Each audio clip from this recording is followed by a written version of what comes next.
नमस्कार मित्रांनो, कोल्हापूर चप्पल पावसाळ्यामध्ये वापरल्यामुळे नेमका त्यावर काय परिणाम होतो आणि आपण त्याची काळजी कशी घ्यावी ह्याबद्दल आज मी तुम्हाला माहिती सांगणार आहे। तर मित्रांनो, पाण्यामध्ये कोल्हापुरी वापरल्यामुळे पाणी पूर्णपणे त्यामध्ये मुरून जातं आणि त्यामुळे चामडं वीक व्हायला चालू होतं। सोबतच कोल्हापुरीचा जो शेप असतो तोही बिघडायला चालू होतो।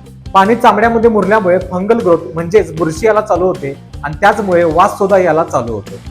बुरशी जास्त काळ राहिल्यामुळे त्यावरती वेगवेगळ्या प्रकारचे डाग पडायला चालू होतात। पाणी चामड्यामध्ये मुरल्यामुळे आणि ते व्यवस्थित पद्धतीनं न वाळवल्यामुळे त्यामध्ये क्रॅक्स पडायला चालू होतात। तर मित्रांनो, आता आपण बघणार आहे पावसाळ्यामध्ये कोल्हापुरी चप्पलची काळजी कशी घ्यायची। तर सगळ्यात महत्त्वाचं आहे, पावसाळ्यामध्ये कोल्हापुरी चप्पल न वापरलेली बरी आणि जर वापरली आणि भिजली तर तिला व्यवस्थितरित्या ड्राय करायची।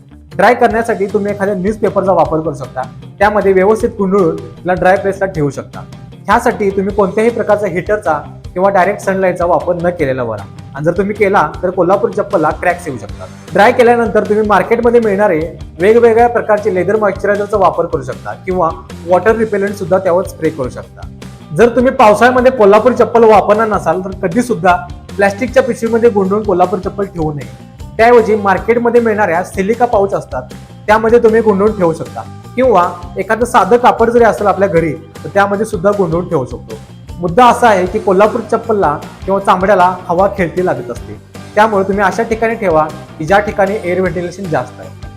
ह्यासोबतच किमान 10 ते 15 दिवसांनी कोल्हापूर चप्पलला ब्रश करणं किंवा पॉलिश करणं गरजेचं असतं। तर मित्रांनो, अशा पद्धतीनं तुम्ही कोल्हापूर चप्पलची पावसाळ्यामध्ये काळजी घेऊ शकता।